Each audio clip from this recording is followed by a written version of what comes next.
Nagbahagi ang singer-songwriter na si Yeng Constantino ng bagong achievement sa kanyang buhay. Hindi maitago ni Yeng ang kanyang saya habang ipinapakita ang kanyang dream car.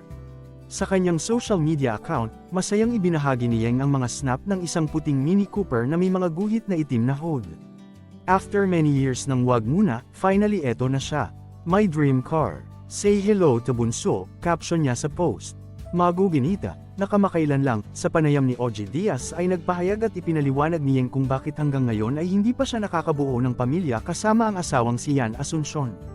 Na-realize ko po na hindi pa ako handa talaga. Ako rin po sa sarili ko gusto ko naman maging normal na babae na parang excited to have a family, para mabuo na kami ni Yan, magkaroon na kami ng supling. I really wanted to be that kind of woman, pag-amin niya.